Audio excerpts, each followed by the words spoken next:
प्यारे बच्चों, पिछले वीडियो में हमने दो मैट्रिक्स को गुणा करना हमने सीखा था। आज हम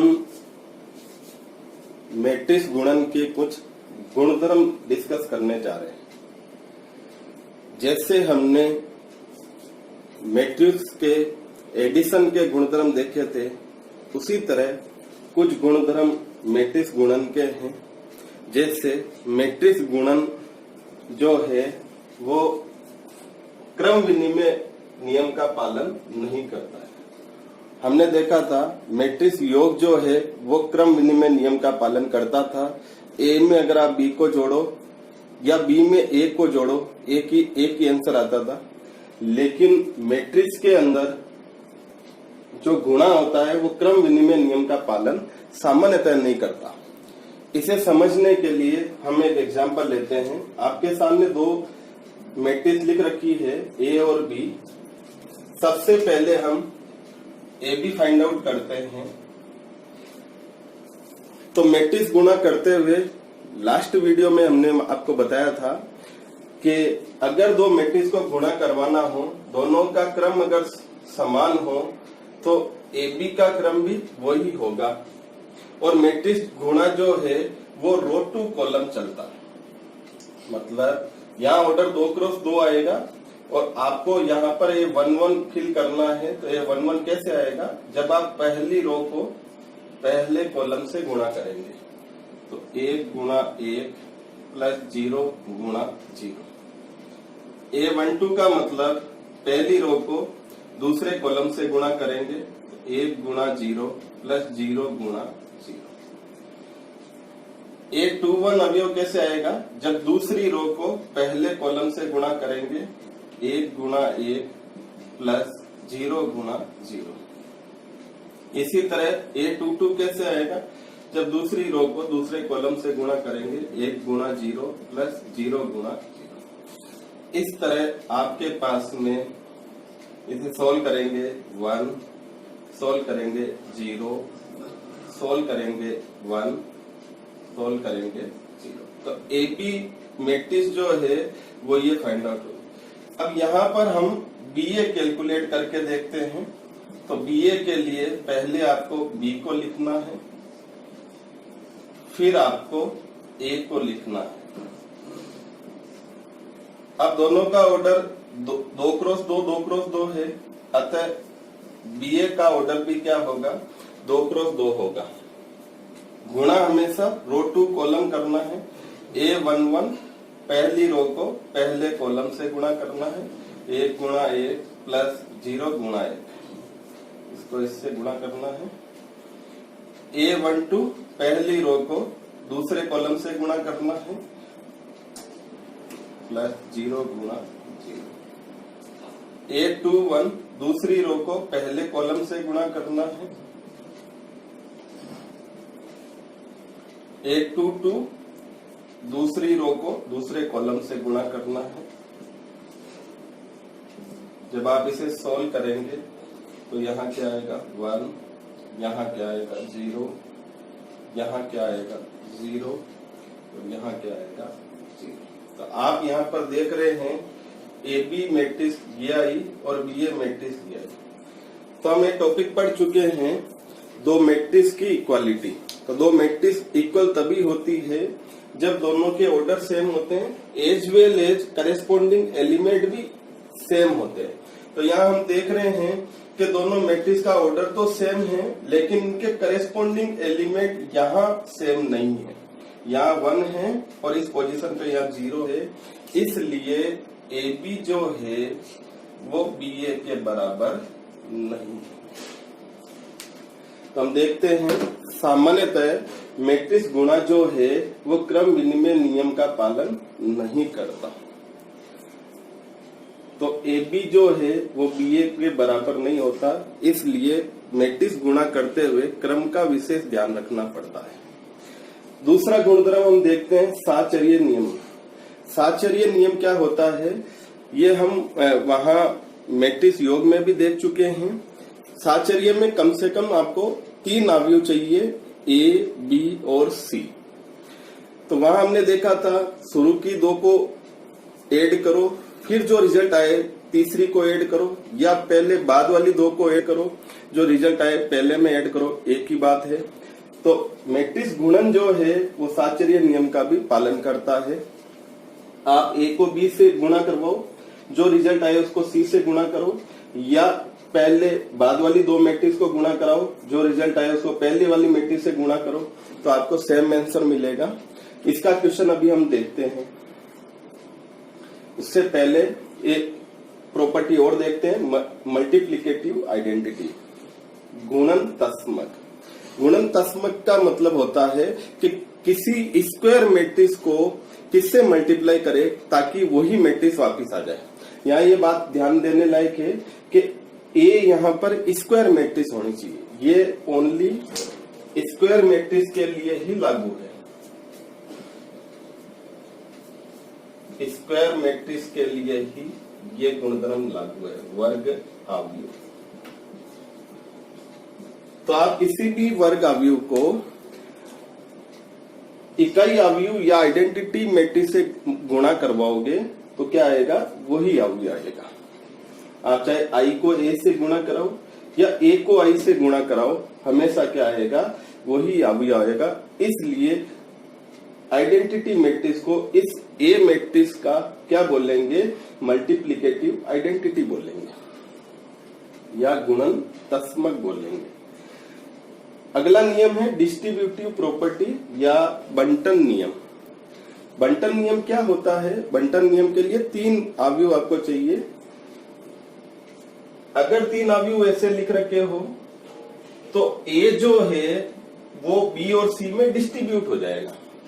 मतलब इसका मतलब ये है कि पहले बी और सी को ऐड करो, जो रिजल्ट आए ए में गुणा कराओ, या ए जो है ए का बी के साथ गुणा करवाओ, ए का सी के साथ गुणा कराओ और फिर दोनों को जोड़ो तो सेम रिजल्ट निकलेगा। इसी को क्या बोलते हैं, डिस्ट्रीब्यूटिव। मतलब क्या हुआ, यहाँ पर ए जो है वो बी और सी में डिस्ट्रीब्यूट हो गया। इस नियम को बोलते हैं बंटन नियम या डिस्ट्रीब्यूटिव प्रॉपर्टी। या सी बाद में हो, पहले ब्रैकेट हो ए और बी के, तो आप क्या कर सकते हैं, ए को सी से गुणा कराओ या बी को सी से गुणा कराओ और फिर दोनों को जोड़ोगे तो ये सेम रिजल्ट मिलेगा। इसके ऊपर क्वेश्चन आप आसानी से कर सकते हैं, बस ऐड और मल्टीप्लाई करके ये प्रॉपर्टी जो है वो देखिए। क्वेश्चन देखते हैं। आपको इस क्वेश्चन के अंदर LHS में 3 मैट्रिक्स दे रखी है और RHS में एक 0 मैट्रिक्स दे रखी है और आपको ये बोला है कि x की वैल्यू फाइंड आउट कीजिए।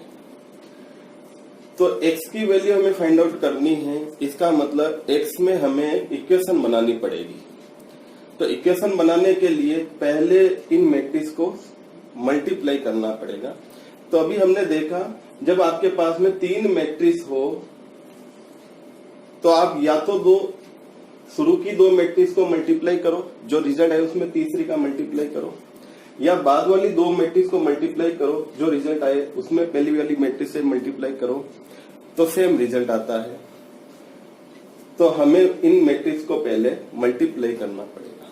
तो हम चेक करते हैं, यहाँ पर तीनों मैट्रिक्स का जो ऑर्डर है वो डिफरेंट है। तो पहले हम कंडीशन चेक करते हैं और रिजल्टेंट का ऑर्डर क्या आएगा वो देखते हैं। तो इस मैट्रिक्स का ऑर्डर है 1 क्रॉस 3, एक रो है 3 कॉलम है। इस मैट्रिक्स का ऑर्डर है 3 क्रॉस 3, इस मैट्रिक्स का ऑर्डर है 3 क्रॉस 1। इसका मतलब सबसे पहले इन दोनों को अगर हम मल्टीप्लाई करें तो पहली मैट्रिक्स में नंबर ऑफ कॉलम दूसरी मैट्रिक्स में नंबर ऑफ रो के बराबर है, अतः मल्टीप्लाई होगा। अब मल्टीप्लाई तो होगा तो रिजल्टेंट का ऑर्डर क्या होगा, 1 क्रॉस 3। अगर इन दोनों मैट्रिक्स को अगर आप मल्टीप्लाई करेंगे तो रिजल्टेंट का ऑर्डर होगा 1 क्रॉस 3। तो 1 क्रॉस 3 किस टाइप का होता है, कुछ इस टाइप का होता है, 1 1 1 2 1 3। एक रो है और 3 कॉलम है। तो हम सबसे पहले इन 2 मैट्रिक्स को मल्टीप्लाई करते हैं। तो सबसे पहले यहाँ A11 आएगा। तो A11 के लिए फर्स्ट रो को फर्स्ट कॉलम से मल्टीप्लाई करेंगे। तो फर्स्ट रो ये रही, फर्स्ट कॉलम ये रहा, मल्टीप्लाई करते हैं 1 multi 1 plus x multi 2 plus 1 multi 15। अब A12 के लिए फर्स्ट रो को सेकेंड कॉलम से मल्टीप्लाई करना है। तो 1 multi 3 plus x multi 5 plus 1 multi 3। इसी तरह फर्स्ट रो को थर्ड कॉलम से मल्टीप्लाई करेंगे 1 multi 2 plus x multi 1 plus 1 multi 2।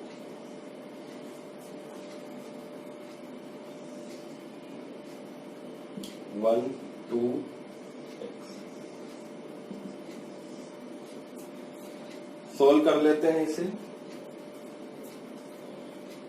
1 15 15 plus 1 16 16 plus 2x 3 3 6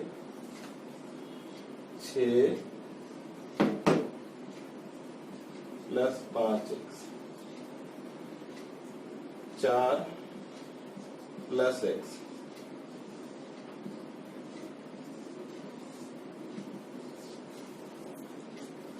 अब इन दोनों मैट्रिक्स को मल्टीप्लाई करना है। तो इस मैट्रिक्स का जो ऑर्डर है, इस मैट्रिक्स का ऑर्डर है 1 क्रॉस 3 और इस मैट्रिक्स का ऑर्डर है 3 क्रॉस 1।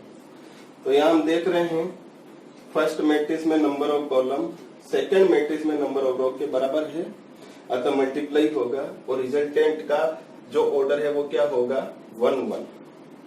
रिजल्टेंट का ऑर्डर 1 क्रॉस 1 होगा। 1 क्रॉस 1 का मतलब है कि उसमें केवल एक रो होगी और एक ही कॉलम होगा, इसका मतलब ये मैट्रिक्स बनेगी। तो अब हम मल्टीप्लाई कर रहे हैं। A11 का मतलब फर्स्ट रो को फर्स्ट कॉलम से मल्टीप्लाई करना है। तो 16 plus 2x multiply by 1 plus ऐसे मल्टीप्लाई करना है फर्स्ट एलिमेंट को फर्स्ट एलिमेंट से, plus 6 plus 5x multiply by 2 plus 4 plus x multiply by x और इक्वल टू के इधर एक नल मैट्रिक्स है। अब इसे सोल्व करते हैं, क्या आएगा 16 plus 2x plus 12 plus 10x 4x plus x square. अब जब इक्वल टू के इधर एक ही एलिमेंट है, इसका मतलब नल मैट्रिक्स में भी कितने एलिमेंट होंगे, एक ही एलिमेंट। नल मैट्रिक्स उसे बोलते हैं जिसमें सारी एंट्रीज क्या होती है, 0 होती है। अब इक्वालिटी ऑफ टू मैट्रिक्स है, जब इक्वल टू के इधर मैट्रिक्स में एक ही एलिमेंट है, इसका मतलब नल मैट्रिक्स में भी एलिमेंट कितने होंगे, एक ही होगा। अब हम इसे और सोल्व करते हैं आगे। तो एक्स स्क्वायर एक ही है, x square 4x plus 10x 14 plus 2 16x plus 16 plus 12 28 is equal to 0 matrix. अब इक्वालिटी ऑफ टू मैट्रिक्स से दोनों के अंदर के जो एलिमेंट है उनको इक्वल करने से एक इक्वेशन बनेगी। इस इक्वेशन को जब हम सोल्व करेंगे तो हमें x की वैल्यू फाइंड आउट हो जाएगी। तो ये क्वाड्रेटिक इक्वेशन है। तो क्वाड्रेटिक इक्वेशन को सोल्व करना है तो क्या फैक्टराइजेशन मेथड से हम सोल्व कर सकते हैं। तो बीच वाले के पार्ट करते हैं, हमारे को ऐड करने पर तो 16x आना चाहिए और दोनों को मल्टीप्लाई करने पर 28 आना चाहिए। तो 16 आप 2x प्लस 14x कर सकते हैं, दोनों को ऐड करेंगे तो 16x आ रहा है, दोनों को मल्टीप्लाई करेंगे तो 28x स्क्वायर आ रहा है। क्या कॉमन आ रहा है, x प्लस 2 क्या कॉमन आ रहा है, 14x plus 2 x plus 2 x plus 14, या तो ये 0 या ये 0। x plus 2 is equal to 0, x plus 14 is equal to 0, x is equal to -2, x is equal to -14। यहां हमें सबसे पहले इन दोनों मैट्रिक्स को मल्टीप्लाई करवाया है, तो सबसे पहले चेक करते हैं इन दोनों मैट्रिक्स का मल्टीप्लाई होगा कि नहीं होगा। तो यहाँ नंबर ऑफ कॉलम 3 है, यहाँ नंबर ऑफ रो 3 है, दोनों सेम है इसलिए मल्टीप्लाई होगा। और रिजल्टेंट का ऑर्डर क्या होगा, 1 क्रॉस 3। 1 क्रॉस 3 का मतलब है 1 रो और 3 कॉलम। तो हमने साइड में लिख लिया 1 रो और 3 कॉलम में ये 3 एलिमेंट होंगे। इसका मतलब जब इन दोनों को मल्टीप्लाई करवाएंगे तो इस तरह की एक मैट्रिक्स फाइंड आउट होगी। A11 कैसे आएगा, आप फर्स्ट रो को फर्स्ट कॉलम से मल्टीप्लाई करवाएंगे। A12 कैसे आएगा, आप फर्स्ट रो को सेकंड कॉलम से मल्टीप्लाई करेंगे। A13 कैसे आया, फर्स्ट रो को थर्ड कॉलम से आप मल्टीप्लाई करेंगे। इन्हें जब हमने सोल्व किया तो ये फाइंड आउट। अब हमारे पास में 2 मैट्रिक्स बची है, इन दोनों मैट्रिक्स को आपको मल्टीप्लाई करवाना है। तो सबसे पहले चेक करते हैं, इस मैट्रिक्स में नंबर ऑफ कॉलम 3 है या नंबर ऑफ रो 3 है, इसका मतलब मल्टीप्लाई होगा। मल्टीप्लाई करेंगे तो रिजल्टेंट का ऑर्डर क्या होगा, 1 क्रॉस 1, हमने साइड में लिख लिया। अब 1 क्रॉस 1 का मतलब उसमें 1 रो होगी और 1 ही कॉलम होगा। तो हमने A11 का मतलब फर्स्ट रो को फर्स्ट कॉलम से मल्टीप्लाई करवाया करेस्पॉन्डिंग, इसको पहले एलिमेंट से, इसको दूसरे एलिमेंट से, इसको तीसरे एलिमेंट से प्लस लगाते हैं। अब जब हम इसे सोल्व करेंगे तो ये आएगा। हम यहाँ पर देख रहे हैं कि बीच में इक्वल टू का साइन है, उधर एक मैट्रिक्स है और इधर एक जीरो मैट्रिक्स है। इसका मतलब जीरो मैट्रिक्स में कौन से ऑर्डर की होगी जीरो मैट्रिक्स, तो जब इक्वल टू के जब LHS में एक 1 क्रॉस 1 की मैट्रिक्स है तो ये जीरो मैट्रिक्स भी हमें 1 क्रॉस 1 की ही लेनी पड़ेगी। तो जब हम उसे सोल्व करेंगे तो एक क्वाड्रेटिक इक्वेशन आएगी, x² plus 16x plus 28। Equality of two matrix है, इन दोनों को हम इक्वल रख सकते हैं। ये क्वाड्रेटिक इक्वेशन है, इसका मतलब x की 2 वैल्यू जाएगी। तो हमने यहाँ पर x की वैल्यू क्वाड्रेटिक इक्वेशन को सोल्व करके x की वैल्यू फाइंड आउट करी है फैक्टराइजेशन मेथड से। तो यहाँ 16x के आपको 2 पार्ट करने हैं ताकि ऐड करने पर 16x आए और मल्टीप्लाई करने पर 28x² आए। तो आप 2x और 14x आप पार्ट कर सकते हैं। यहाँ दोनों में x कॉमन आया है, यहाँ 14 कॉमन आया। अब फिर इन दोनों में क्या कॉमन आया, x प्लस 2 कॉमन आया। इस तरह से 2 फैक्टर हो गए। तो आप दोनों को अलग अलग जीरो के इक्वेट करके x की वैल्यू फाइंड आउट कर सकते हैं। अब इस क्वेश्चन के ऊपर आपके एक्सरसाइज में 2 क्वेश्चन और हैं, क्वेश्चन नंबर 8 और क्वेश्चन नंबर 10। सेम पैटर्न के 2 क्वेश्चन और हैं जो आपको क्या करने होमवर्क के